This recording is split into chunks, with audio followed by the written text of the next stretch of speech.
Hey, everybody. Happy Tuesday. I am Dr. Samantha DeLoache, your model and pharmacist and professional speaker coach, and the founder of the Model Speakers Academy. And this is another great edition of Public Speaking in Business.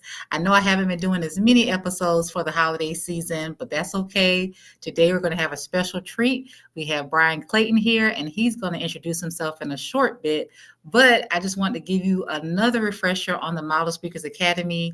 We are here to help you speak more confidently. In a nutshell, for those who may not know where to begin in their speaking careers, or you may want help advancing in your job, your career, or in the community, or even being a better communicator with your family and friends, the Model Speakers Academy can help you there.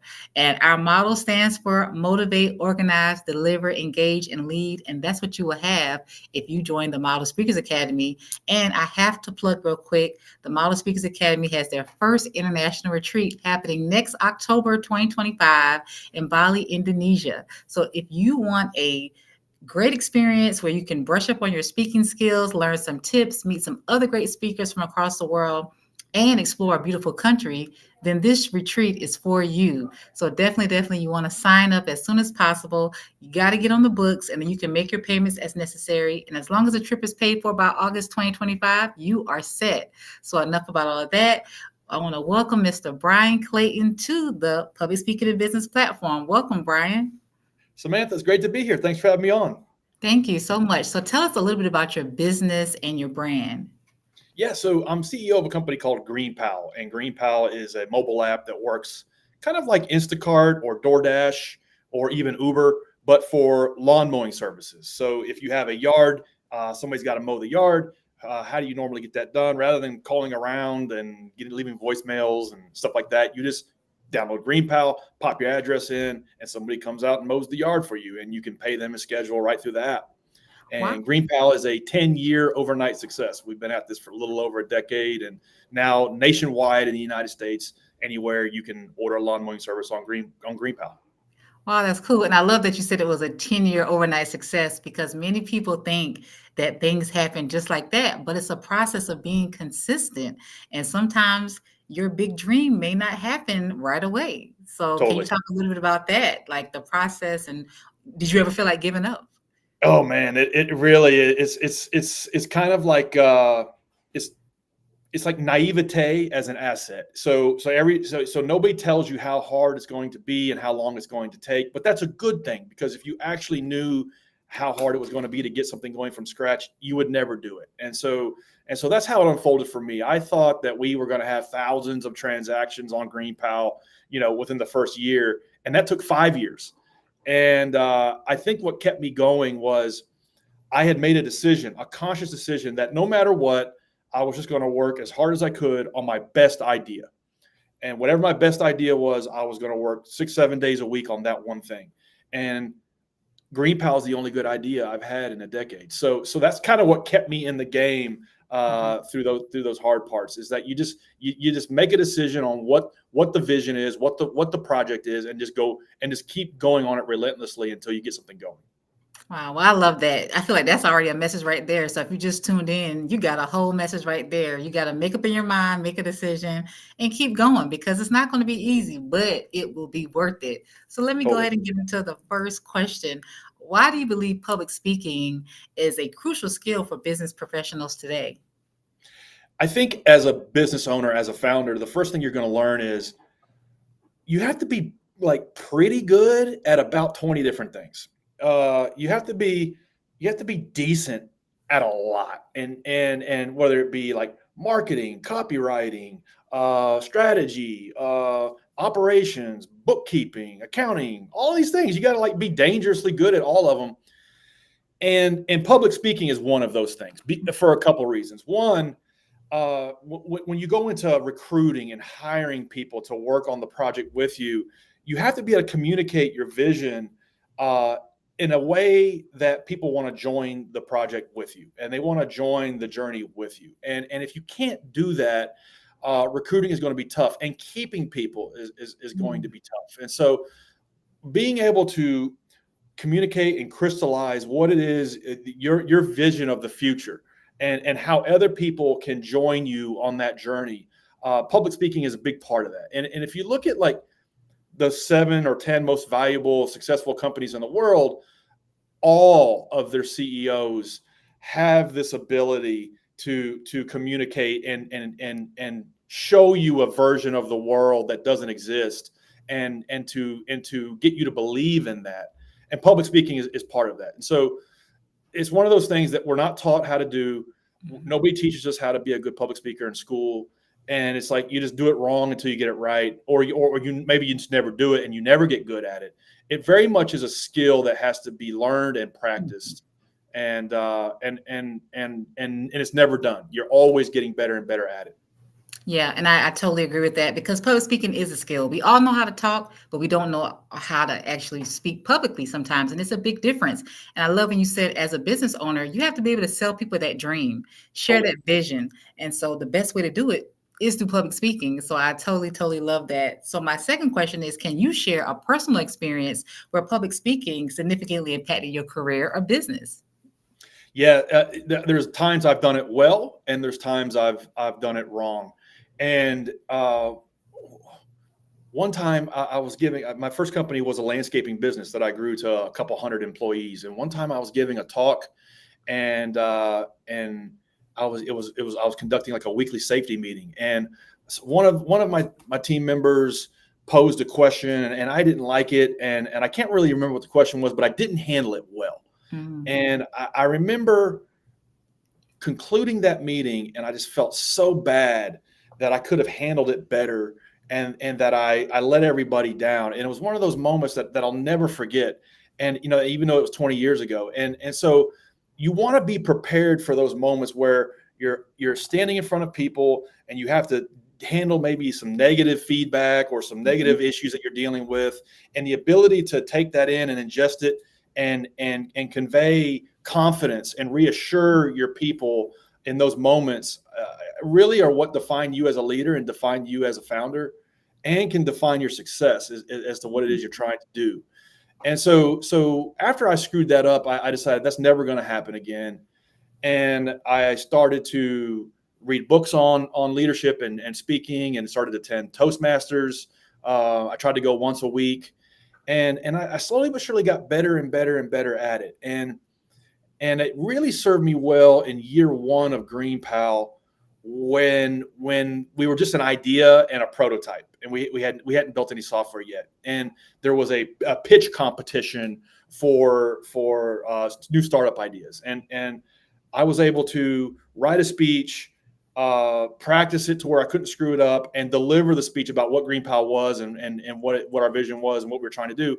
And we were able to garner early venture capital investment through that. So I think if you can develop this skill, it's like leverage. Mm-hmm.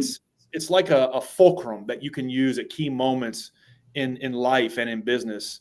And if you don't have it, when you need it and you don't have it, it's going to really cost you. And I've kind of been on both sides of that.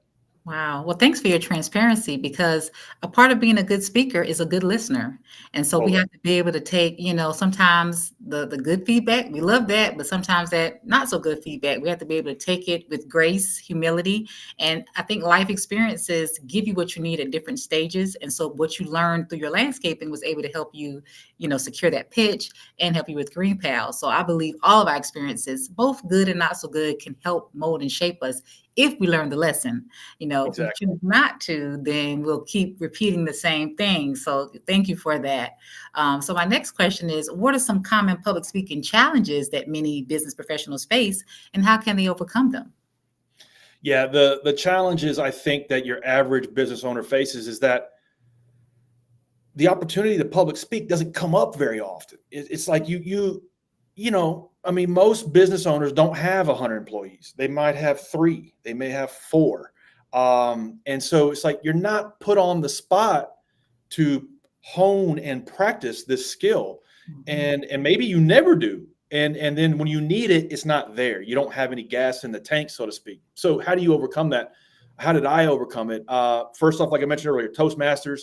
It's just something you can sign up for. You can hold yourself accountable to go to it, X number of times a month. And it's a regimented program where you have to You have to engage, and you have to give talks, and you have to prepare those. And yeah, it's time consuming at times, but it's worth it to hone this skill. The other thing is, even if you only have one employee or two, pretend like it's 20 and do a weekly or monthly stand up where you talk about, okay, here's the 2 or 3 biggest challenges in the business. Here's where we're trying to go. Here's what we're doing. Here's what's working. Here's what's not. And so you can kind of like take the number of the audience and times it by 10. And then the third thing that's helped me a lot is podcasting. You can send out emails to people who are doing podcasts in the space that you're working in, that you're an expert in, and just go on podcast shows once a week or once a month. It's not the same as public speaking, but it does help you externalize your thoughts and externalize the way you communicate. And it's kind of a little bit of what getting in front of an audience and delivering a speech is like. So I think that can help too. Wow, yeah, those were all really good. And of course, I have to plug the Model Speakers Academy can help you as well with public speaking. So you can always, of course, do Toastmasters, you have YouTube University. But yes, you can always invest in a program, because I think that's the key thing. Opportunities may not necessarily come knock on our door, but if we're intentional, if we look for them, then we can put ourselves in opportunities and get the practice. Like you said, even if you only have an audience of 1 or 2, just 2 employers, or even if it's just your family or first your church. Exactly. It doesn't matter the size of the crowd. You still can get up and prepare and act as if you are talking in front of hundreds. And then, like you said, podcasts, because nowadays everybody has a podcast. And so even if you don't get invited on one, you can even create your own podcast. Bingo. So if you buy a microphone, get you some, internet, you can make it happen. So there are many opportunities for you to become a better speaker, but you're going to have to seek them out and be intentional about putting in the time and practice. And so my final question is, what is one essential tip that you would give to someone looking to improve their public speaking skills?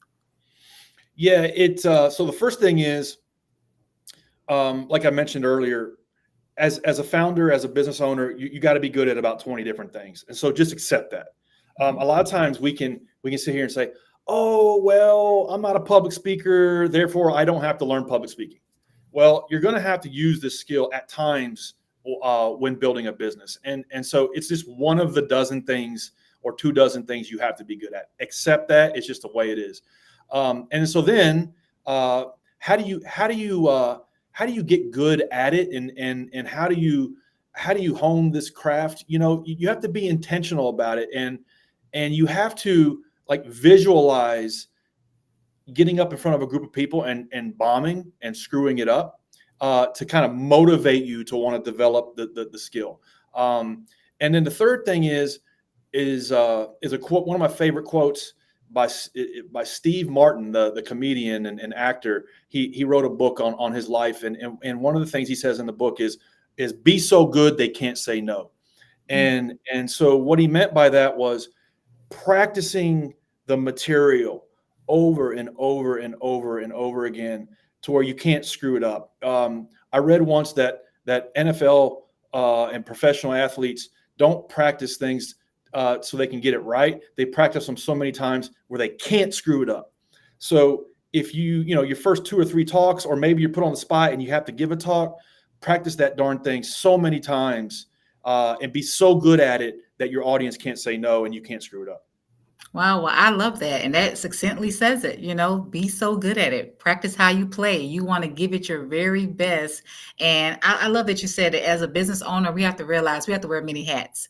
And so until you're able to delegate or in a position where you can give that to someone else, you have to be really good at a lot of things. And public speaking, you're your voice of your company, your brand. And so if nobody else knows the message, you need to know it. And you need to know it like the back of your hand and be able to share it confidently, because people can tell if you're confident about what you're selling or what your product is or what your service is. So you have to truly believe it. And of course, practice it. Practice your speeches, practice your elevator pitch, practice whatever it is, so that when people see you, it's not like you're having to think of it. It just rolls off your tongue. It just becomes natural, becomes second nature. So thank you so much, Bryan, for coming on, speaking with us today. Now, how can people stay in contact with you, follow you, or find out more about your Green Pal business? Yeah, anybody that either mows yards or needs a grass cutting, just go to greenpal.com. Easiest way to get that done. Anybody want to hit me up? LinkedIn's a great place to find me. Just Google my name, Bryan Clayton, LinkedIn or Instagram. I post stuff there all the time too, and just drop me a DM on either one of those places. Gotcha. And what I'm going to do is also include these links. So after this message, Bryan, be sure to send me all of those so I can make sure that everyone can just hit on it and have no problem being able to follow or contact you for their grads.